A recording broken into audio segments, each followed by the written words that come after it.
అందరికీ నమస్కారం. నా పేరు వన్యం శ్రీరామచంద్రమూర్తి, జనసేన పార్టీ, కాల్జూరు మండలం, రామచంద్రపురం నియోజకవర్గం. ఈ వీడియో చేయడానికి ముఖ్య కారణం ఏంటంటే, గత వారం 10 రోజుల నుంచి చూస్తున్నాం.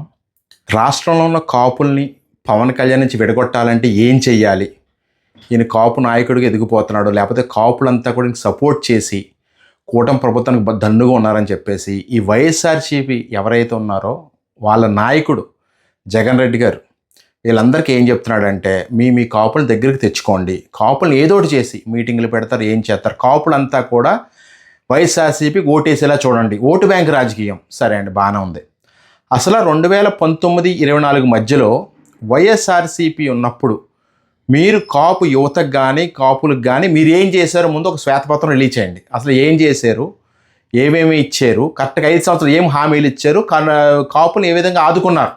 అసలు సోకాళ్ళు ఇప్పుడు వైఎస్ఆర్సీపీ కాపులకు ఇన్ని మీటింగ్ పెట్టడానికి సిద్ధం అవుతున్నారు కదా, మీరందరూ 5 ఏళ్ళ కాలం కాపు యువతలకు ఏమైనా జాబులు ఇప్పించారు? అసలు మీరు కాపు యువతను ఏ విధంగా ఆదుకున్నారు? మీరు కాపు యువతను కానీ కాపులను కానీ ఏ విధంగా ఆదుకున్నారు? పైగా ఆదుకోకపోగా, అభివృద్ధి చూపించకపోగా, నా దగ్గర సాక్ష్యాధారాలతో సహా ఉన్నాయి, కాపు యువత మీద ఎన్నో అక్రమంగా కేసులు పెట్టించారు మీరు మీ అనుచరులు అందరూ కలిపి.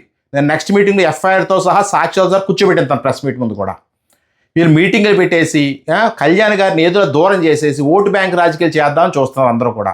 కానీ కాపులు ఎప్పుడూ కూడా వైఎస్ఆర్సీపీ నమ్మరు. కారణం ఎందుకంటే, మీ ఆత్మసాక్షి ప్రమాణం చేసుకుని ఆత్మసాక్షి ప్రశ్నించండి, మీకు వాల్యూ ఉండదు, చాలా చీప్గా చూస్తాడు ఆయన. గుండెల మీద ఎంతోమంది నాయకులు అలాంటి అవమానాలు పడి బయటకు వచ్చేసారు. ఇప్పుడు కూడా ఆయన చేసిన తప్పు అని తెలిసి కూడా ఏమీ చేయలేకపోతున్నారు. ఒకటి మాత్రం చెప్తున్నాను, మీరు మీటింగ్లు పెట్టుకుంటారో, ఎన్వీలతో నాన్ వెజ్తో భోజనాలు పెట్టుకుంటారో పెట్టుకోండి, మీ ఇష్టం అది. కానీ పెట్టుకునే ముందు అసలు కాపులకు 2019-24 మధ్యలో ఏం చేశారో చెప్పి పెట్టుకోండి, ఏం అభివృద్ధి చేశారో చెప్పి పెట్టుకోండి. నేను సాక్ష్యాలతో ముందుకు వస్తాను. నేను కేసులు పెట్టించారు ఈ కాపు నాయకులు, అనుచరులు, కాపుల మీద అమలాపురం అల్లర్లైన దగ్గర నాకు తెలిసి 160 మందిని యువతను ఎంత బాధ పెట్టారో. అప్పుడేమైపోయారు మీరు? మీకు కాపుల యొక్క అభివృద్ధి అంతా ఎప్పుడు గుర్తొస్తుందంటే, వైఎస్ఆర్సీపీ కాకుండా వేరే గవర్నమెంట్ వస్తా చూసారా, ఆ గవర్నమెంట్ వచ్చినప్పుడు మీకు అన్ని కాపులు గుర్తొచ్చేస్తారు. ఒక్కసారి ఎన్నటికి సమాధానం చెప్పి అప్పుడు కాపు మీటింగ్లు ఏమైనా పెట్టుకోండి. కాపు నాయకులతో పెట్టుకున్న పెద్ద ఒరిగేది ఏమి ఉండదు. ఇంకో ముఖ్యమైన విషయం ఏంటంటే, పవన్ కళ్యాణ్ గారు నీతి నిజాయితీ ఉన్న నిక్కచ్చ నాయకుడు ఎక్కడ ఉండడు. మీకంతా ఇదిగా ఉంటే కాపుల మీద, మా నాయకుడు డిప్యూటీ సీఎం అని గర్వంగా చెప్పుకోండి. జనసేన పార్టీ అధినేత గారు మా కాపోడు ఇంత బాగా చేస్తున్నాడు, సాక్షాత్తు ప్రధాని మోదీ గారు ఇంటికి వచ్చి పలకరించి కూడా వెళ్ళారు, అంత గొప్పోడని చెప్పుకోండి. మా కాపు నాయకుడు వచ్చాక పాడేరులో ఎన్నో యాని స్వాతంత్రం వచ్చి రోడ్లు లేవు, మా కాపోడు డిప్యూటీ సీఎం అయ్యాక రోడ్లు వేస్తున్నాడు చెప్పుకోండి. కుల మత భేదం లేకుండా అందరూ అన్ని వర్గాలను కలుపుకుపోతున్నాడో నమ్మకం కలిగిస్తున్నాడని చెప్పండి. చెప్పుకోండి మీకు నిజంగా కులం మీద అభిమానం ఉంటే. అంతే తప్ప ఓటు బ్యాంక్ రాజకీయాలు చేద్దాము, జగన్ రెడ్డి గారు ఎలా చెప్పారని చెప్పొద్దు.